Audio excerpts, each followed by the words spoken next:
Hi viewers, welcome to our channel. ప్రస్తుతం మనతో పాటు దాము బాలాజీ గారు సీనియర్ జర్నలిస్ట్ ఉన్నారు. వాడితో ఒకసారి మాట్లాడదాం. నమస్కారం సార్. నమస్తే. సార్, రామ్ గోపాల్ వర్మ గారి అరెస్ట్ హడావిడి నడుస్తున్న నేపథ్యంలో ఆయన ఒక టీవీ ఛానల్‌కి ఇంటర్వ్యూకి ఇచ్చారు. నేను అరెస్ట్‌కు రెడీ, మీరు చేసుకుంటే చేసేసుకోండి. నేను జైలుకి వెళ్లి కథలు రాసుకుంటాను. అక్కడ నాకు బోలెడన్ని కథలు దొరుకుతాయన్నట్టుగా ఆయన మాట్లాడుతున్నారు సార్. సో ఆయనకు కూడా తను అరెస్ట్ అయిపోతాడని తెలిసిపోయింది. ప్రిపేర్ అయిపోయి ఉన్నాడన్నట్టుగా కనిపిస్తుంది సార్. అసలు ఆ ఇంటర్వ్యూలో మొత్తం ఏం చెప్పాడు? మరి ఆయన ఇంటర్వ్యూ గురించి చూస్తే మీకేమనిపించింది సార్? నిన్న ఆయన ఒక వీడియో రిలీజ్ చేశాడు. అది 9 నిమిషాలు ఉంది. అంతకుముందు వచ్చిందేమో 2 నిమిషాల లోపల ఉంది. దాని తర్వాత అది ఫుల్ వీడియో ఆయన తన ఆర్జీవి యూట్యూబ్ ఛానల్‌లో పెట్టాడు. అది కూడా చూశాను. ఇంటర్వ్యూ కూడా డీటెయిల్ ఇంటర్వ్యూ ఒక బిగ్ టీవీ ఛానల్‌కి ఇచ్చాడు ఆయన. అది ఇప్పుడు లైవ్‌లో వెళ్తుంది యాక్చువల్‌గా. సో, ఆ ఇంటర్వ్యూ అంతా కూడా నేను చూశాను. ఓవరాల్‌గా ఆయన చెప్పదలుచుకుందేంటంటే ఇది నేనొక్కడే పెట్టింది కాదు. వందల, వేల, లక్షల మంది ఎవ్రీడే వాళ్ళ ఒపీనియన్స్‌ని సోషల్ మీడియాలో పెడుతుంటారు. ఇప్పుడు నన్ను ఒపీనియన్స్ సోషల్ మీడియాలో పెట్టిన దానికి ఎవరో మనోభావాలు దెబ్బతిన్నాయని కేసు పెడితే, రోజు లక్షల మంది మీద లక్షల మంది కేసు పెట్టాల్సి ఉంటది. ఎందుకంటే ఎవడో ఒకడు అఫెండ్ అవుతాడు. వాడు ఎందుకు అఫెండ్ అవుతాడో కూడా మనకు తెలీదు. ఎవరవుతారో కూడా నాకు తెలీదు. ఇప్పుడు నేను లోకేష్ మీదో, పవన్ కళ్యాణ్ మీదో, చంద్రబాబు మీద పెడితే వీళ్ళకి సంబంధం లేని ఎవరో ఎక్కడో అఫెండ్ అయ్యి, అది కూడా 1 ఇయర్ తర్వాత. 1 ఇయర్ తర్వాత నేను ఇప్పుడు చూశాను, నేను అఫెండ్ అయ్యానంటే నన్ను ఆగమేఘాల మీద అరెస్ట్ చేస్తే ఈ ఇంకా దీనికి అర్థమేముంటది? ఇది సోషల్ మీడియా ప్రాబ్లం, నా ప్రాబ్లం కాదు.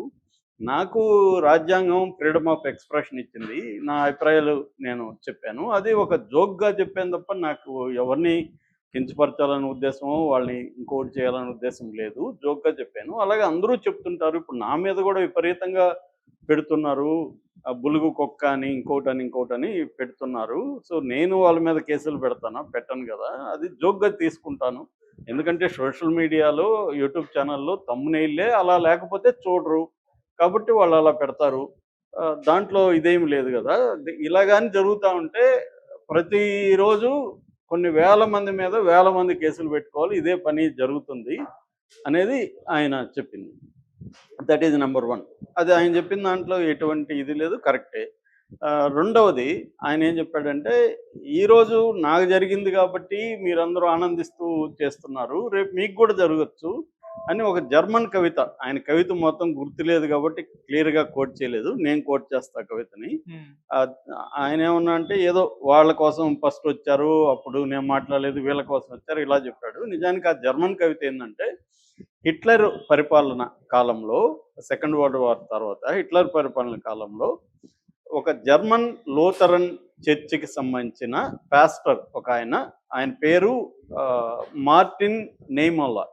ఈ మార్టిన్ నైమోలా అనే వ్యక్తి 1946లో జైల్లో ఉన్నప్పుడు రాసిన కవిత.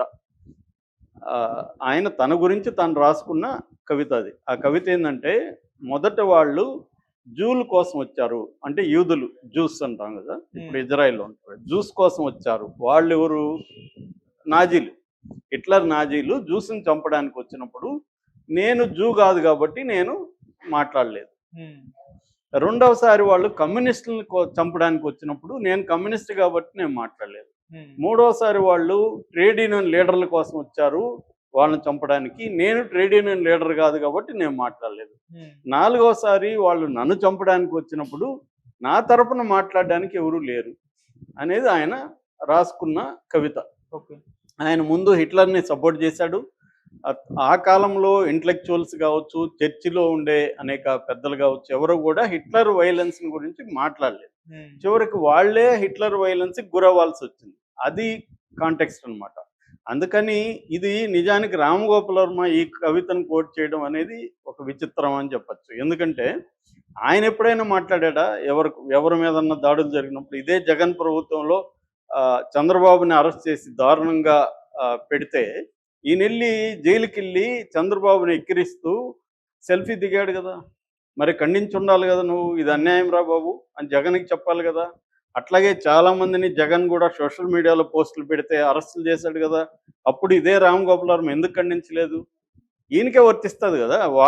వాళ్ళ జోలికి వచ్చినప్పుడు నువ్వు మాట్లాడలేదు, నీ జోలికి వచ్చినప్పుడు ఎందుకు మాట్లాడాలి వేరేవాడు అనేది రామ్ గోపాల్ వర్మకే వర్తిస్తుంది ఈ కవిత. ఎందుకంటే రామ్ గోపాల్ వర్మ ఫిలాసఫీ ఏంటంటే, నా ఇష్టం ఫిలాసఫీ. వ్యక్తి ఫిలాసఫీ, అయాన్ రాండ్ ఫిలాసఫీ, ఆయనకి ఇష్టమైన ఫిలాసఫీ అదేంటంటే సమాజము, రాజ్యము, ప్రభుత్వము ఇవేవి ఉండకూడదు, వ్యక్తికి కంప్లీట్ ఫ్రీడమ్ ఉండాలి అని చెప్పే ఫిలాసఫీ. ఈయన కూడా అంతే, ఎప్పుడు సమాజాన్ని పట్టించుకోలేదు, వేరే వాళ్ళకి అన్యాయాలు జరిగితే ఈయన ఎప్పుడు మాట్లాడలేదు. ఫర్ ఎగ్జాంపుల్ సాయిబాబా అనే ఒక ప్రొఫెసర్ని, ఆయనకి 95% వికలాంగుడు, ఆయన్ని ఒక ఫాల్స్ కేసులో 10 ఏళ్ళు పెడితే ఈయన ఎప్పుడైనా మాట్లాడా? మాట్లాడలేదు కదా. మరి నీకోసం ఇప్పుడు ఎందుకు మాట్లాడతారు? ఇది ఆయనకే వర్తిస్తుంది. ఆయన వేరే వాళ్ళకి జరిగినప్పుడు ఎప్పుడూ దాన్ని ఖండించలేదు. నీకు ఇలా ఈరోజు జరిగినప్పుడు జనం కూడా ఖండించరు, ఎంజాయ్ చేస్తారు. వీడికి కావాల్సిందే, వీడు ప్రతిదీ నా ఇష్టం అంటాడు, నాకు ఇష్టం వచ్చినట్టు బతుకుతా, ఎవడేం చేస్తాడు అంటాడు. ఆ మధ్య ఎప్పుడో చూసా నేను, రోజు మీరు మార్నింగ్ ఏం తింటారంటే నేను బ్రెడ్ ఆమ్లెట్ కొన్నేళ్లుగా తింటున్నాను, ఎందుకంటే నాకు వేరే టైం లేదన్నాడు. మరి ఇప్పుడు జైల్లో ఫుల్గా టైం ఉంటుంది కదా. అది జనాలకి ఇలాంటి, అంటే ఆయన చెయ్యని పనులు చేస్తున్నట్టుగా, ఆయనకి లేని ఫ్రీడమ్ ఉన్నట్టుగా జనాలకు బోధిస్తుంటే అందరికి కూడా కాలుతూ ఉంటుంది.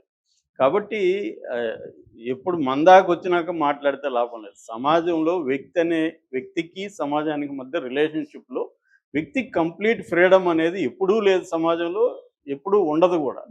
వ్యక్తి అనేవాడు సమాజంలో భాగం. ఇతరులకు అన్యాయం జరిగినప్పుడు నువ్వు మాట్లాడితేనే, నీకు అన్యాయం జరిగినప్పుడు ఎవడైనా మాట్లాడతాడు. నాకు సమాజంతో పని లేదు, నా ఇష్టం వచ్చినట్టు నేను ఉంటా అనుకున్నప్పుడు ఉండు. ఇప్పుడు కూడా నీ ఇష్టం వచ్చినట్టే ఉండు. ఎందుకు ఇప్పుడు వచ్చి డెమోక్రసీ మాట్లాడుతున్నావు? ఎందుకు ఇప్పుడు వచ్చి ఈ కవిత ఉల్లంఘిస్తున్నావు? మీకు కూడా ఇది జరుగుతుందని చెప్తున్నావు. కాబట్టి ఏంటంటే ఇది రామ్ గోపాల్ వర్మకే వర్తిస్తుంది. రామ్ గోపాల్ వర్మ చర్యలకు రామ్ గోపాల్ వర్మే బాధ్యత వహించాలి తప్ప వేరే వాళ్ళు దాన్ని ఎలా చూస్తున్నారని ఆయన మాట్లాడడంలో ఉపయోగం లేదు. సో అది ఇంపార్టెంట్ ఈ కవిత కోట్ చేయడంలో. రెండవది ఆయన ఏం మాట్లాడుతున్నాడంటే, నేను ఎవరిని కించపరిచే విధంగా చేయలేదు, అది జోక్ అంటున్నాడు. జోక్ అనేది కూడా హర్ట్ చేస్తుంది. ఇప్పుడు ఒక కుంటివాడు గుడ్డివాడు మీద నువ్వు జోక్ వేస్తే వాళ్ళు హర్ట్ కారా? వాళ్ళకు ఒక ఆల్రెడీ ఒక వికలాంగతో నేను జోక్ వేసానంటే జోక్ ఆల్సో హర్ట్స్. జోక్ కూడా మనిషిని హర్ట్ చేస్తుంది. కాబట్టి నేను జోక్ వేసానంటే కుదరదు. నా మీద మీరు ఎన్నన్నా జోకులు వేయండి, నేను కూడా మీ మీద వేస్తానంటే కుదరదు. వాళ్ళు ఏమైనా ఒప్పుకున్నారా నువ్వు జోక్ వేయడానికి? ఇప్పుడు మన ఇద్దరం క్లోజ్ ఫ్రెండ్స్, నువ్వు నా మీద వేస్తే ఓకే. మన ఇద్దరం క్లోజ్ ఫ్రెండ్స్ అయినా 10 మందిలో నువ్వు ఒక జోక్ నా మీద వేసావు అనుకో, నేను హర్ట్ అవ్వచ్చు. ఒక సమయం, సందర్భం, వ్యవహారం ఉంటుంది. సో ఈయన అదే పనిగా పవన్ కళ్యాణ్ని, లోకేష్ని టార్గెట్ చేస్తే వాళ్ళు హర్ట్ కారా? వాళ్ళకి పవర్ ఉన్నప్పుడు ప్రతీకారం తీర్చుకోవాలనుకోరా? కాబట్టి అదే జరిగింది. అది ఆయనకి తెలుసు కూడా. ఆయన ఏంటంటే బయట మాట్లాడేది ఒకటి. బాలగోపాల్ ఒకసారి కొటేషన్ ఉంది ఆయన, రాజ్యం తానేమనుకుంటుందో చెప్పదు, తానేమనుకోవాలని ప్రజలు అనుకోవాలో అది చెబుతుందని బాలగోపాల్ రాస్తాడు. అలాగా రామ్ గోపాల్ వర్మ కూడా తాను రియల్గా ఏమనుకుంటున్నాడు అనేది చెప్పడం కాకుండా, తాను ఏమనుకుంటున్నాడో సమాజం ఏమనుకోవాలనేది విషయం ఆయన చెప్తాడు అనమాట. సో ఆయన యాక్చువల్గా ఏంటంటే 4 రోజులు ఆయన ఖచ్చితంగా పోలీసులు దొరకకుండానే తప్పించుకున్నాడు. నిజంగా పోలీసులు వచ్చారు. ఫస్ట్ ఏమో వచ్చినప్పుడు ఫోటో దిగాడు కదా. మొన్న వచ్చినప్పుడు ఈయన ఎందుకు మరి వాళ్ళతో మాట్లాడలేదు? ఎందుకు డెన్లో లేడు అని చెప్తున్నారు. మరి వచ్చినప్పుడు వాళ్ళతో మాట్లాడాలి కదా ఈయన, ఎందుకు మాట్లాడలేదు? ఈ 3 రోజులు ఎక్కడో ఉండి రిలీజ్ చేసి ఇప్పుడు వచ్చి ఎందుకు ఇంటర్వ్యూ ఇస్తున్నాడు? క్లియర్గా ఏమంటే ఆయన 2-3 కారణాలతో బయటికి వెళ్ళాడు. ఒకటి, అన్నిటికంటే ఇంపార్టెంట్ ఏంటంటే ముందస్తు బెయిల్ ఏమన్నా వస్తుందేమో, వస్తే మనల్ని అరెస్ట్ చేయకుండా ఉంటారనేది నెంబర్ 1. ఆయనకు అరెస్ట్ చేస్తారని తెలుసు, కానీ అరెస్ట్ని తప్పించుకోవడానికి ఆయన ఎస్కేప్ అయితే అయ్యాడు. కానీ అది ఫలించలేదు, బెయిల్ రాలేదు, ముందస్తు బెయిల్. ఇక ఫోన్లు ఆఫ్ చేసుకున్నాను ఆయన ఏదో కారణాలు చెప్పాడు. ఎందుకంటే ఎవరెవరు అడుగుతా ఉన్నారు అది ఇది. అదన్నీ కూడా కారణాలు వాస్తవమే కావచ్చు, కానీ పోలీసులకైతే అందుబాటులో పోలీసులు నన్ను అరెస్ట్ చేయడానికి రాలేదన్నారు. మరి అరెస్ట్ చేయడానికి రాలేనప్పుడు ఎక్కడో ఉండి చెప్పాల్సిన అవసరం ఉంది. వాళ్ళు ఎందుకు వచ్చారు మరి అరెస్ట్ చేయడానికి? అరెస్ట్ చేయడానికి రాకపోతే వాళ్ళు ఎందుకు ఒంగోలు నుంచి పని లేక వచ్చారా? ఎందుకు వచ్చారు? దానికి ఈయన దగ్గర ఆన్సర్ లేదు. వాళ్ళు ఎందుకు వచ్చారో నాకు తెలియదు అన్నాడు. ఎందుకు వస్తారు? అరెస్ట్ చేయడానికే వస్తారు, వేరు చూసిపోవడానికి రారుగా. రామ్ గోపాల్ వర్మ డెన్న చూసిపోవడానికి వస్తారా? కాబట్టి ఆయన లాజిక్కే ఆయనకి అప్లై కాదు ఇక్కడ. క్లియర్గా రామ్ గోపాల్ వర్మకి తెలుసు, వీళ్ళు పవర్లోకి వచ్చారు, నేనప్పుడు వీళ్ళని హట్ చేశాను, దాంతో వీళ్ళు ఇప్పుడు నా మీద ప్రతీకారం తీర్చుకోబోతున్నారని ఆయన క్లియర్. ఈ విషయం ఆయన చెప్పడానికి ఆయనకి ఇప్పటికి కూడా ధైర్యం లేదు. ఇది లోకేష్, పవన్ కళ్యాణ్ చేస్తున్నాడని చెప్పడానికి ఆయనకు ధైర్యం లేక ఎవరో మిడ్ రేంజ్ వాళ్ళు చేస్తారు. మిడ్ రేంజ్ వాళ్ళు ఎందుకు చేస్తారు? మిడ్ రేంజ్ చేస్తే వాళ్ళు గమ్మునుంటారా? వాళ్ళకి తెలియకుండా మిడ్ రేంజ్ వాళ్ళు చేస్తారా? ఇది క్లియర్గా లోకేష్ పవన్ కళ్యాణ్ చేశారు. నాకున్న సమాచారం ఏంటంటే ఈయన దాన్ని మ్యానిపులేట్ చేసుకోవడానికి లోకేష్ని కలవడానికి ఎలక్షన్ ముందే ట్రై చేశాడు. కానీ అది లోకేష్ ఒప్పుకోలేదు. అట్లాగే తనకు తెలిసిన తన ఫ్రెండ్స్ అయిన ఇక్కడ రేవంత్ రెడ్డి కావచ్చు, రఘురామకృష్ణరాజు ఇలాంటి వాళ్ళంతా ఆయన కాంటాక్ట్ చేశాడు. వాళ్ళు కూడా చేతులెత్తేశారు. పవన్ కళ్యాణ్ సీరియస్గా ఉన్నాడు, లోకేష్ సీరియస్గా ఉన్నాడు, ఎవరి మాట అయినా పరిస్థితి లేదని వాళ్ళు చెప్పేశారు. చెప్పినప్పుడు ఇప్పుడు డెమోక్రసీ, నా కోసం ఎవరు లేరు, ఇవన్నీ ఇప్పుడు మాట్లాడుతున్నాడు. కాబట్టి ఇక్కడ ఏంటంటే మనం ఈయన తప్పు చేశాడా లేదా అనేది నేను చర్చకి వెళ్ళట్లేదు. ఎందుకంటే నిజానికి ఆయన కంటే ఘోరంగా చాలామంది మాట్లాడారు. కానీ ఈయన ఇన్ఫ్లుయెన్షియల్ పర్సన్, ఈయన వాళ్ళ మీద వేసిన జోకులు కావచ్చు, వాళ్ళ మీద వేసిన సినిమాలు కావచ్చు, దీని ప్రభావం ఎక్కువ. అందుకని వాళ్ళు ఒక ఎగ్జాంపుల్గా ఇతన్ని పనిష్ చేస్తే ఇంకోడికి ధైర్యం ఉండదు ఇలాగా అనేది వాళ్ళు నిరూపించదలుచుకున్నారు. దానివల్ల ఈయనకి ఏమన్నా కొంపలు మునిగిపోతా అంటే ఏమి మునిగిపోవు, వాళ్ళకి కూడా తెలుసు ఈయనకేమి దీనికి ఉరిశిక్షో లైఫో పడదు. కానీ ప్రాసెస్ ఇస్ ద పనిష్మెంట్ ఇండియాలో. అంటే ఈయన కోర్టులను ఎదుర్కోవాలి, కేసులను ఎదుర్కోవాలి. ఈ చికాకుని ఈయన కలిగిస్తే రామ్ గోపాల్ వర్మనే వదలలేదురా బాబు మనకెందుకని చాలామంది అనుకునే అవకాశం ఉంటుంది. సో ఈ ఒక గుణపాఠం లాగా ఈయనకు ఒక లెసన్ నేర్పిద్దాము అని పవన్ కళ్యాణ్ అనుకోవచ్చు, లోకేష్ అనుకోవచ్చు. అనుకోకుండా ఎందుకుంటారు? They are also human beings. Pawan Kalyan ఫ్యామిలీని ఈయన టార్గెట్ చేసినప్పుడు అనేక సార్లు అల్లు అరవింద్, ఆయన ఎవరు నాగబాబు ప్రెస్ మీట్లు పెట్టి ఇతని మీద మాట్లాడారు కదా. అతను ఒక నీచుడు అని అల్లు అరవింద్ మాట్లాడాడు ఇదే ఆర్జీవన్ గురించి. సో ఎందుకు వాళ్ళు హర్ట్ అయ్యారు. నువ్వు జోకులని నీకు అనుకుంటావు. ఇప్పుడు నేనెవడినో ఒకని గీరికి నేను ఆనందిస్తాను, వాడికి నొప్పి తగులుతుంది కదా. నీ జోక్ వల్ల అవతల వాడికి నొప్పి తగిలినప్పుడు నువ్వు జోక్ వేయకూడదు. అంతేగాని నేను జోక్ వేసాను, నాకు ఇంటెన్షన్ లేదు అంటే ఇంటెన్షన్ నీకు ఉందా లేదనేది అనవసరం. నేను సరదాగానే నేను కొడతాను. కొంతమంది మాట్లాడుతూ సరదాగా కొడతారు మనం, కానీ మనకు దెబ్బ తగులుతుంది కదా.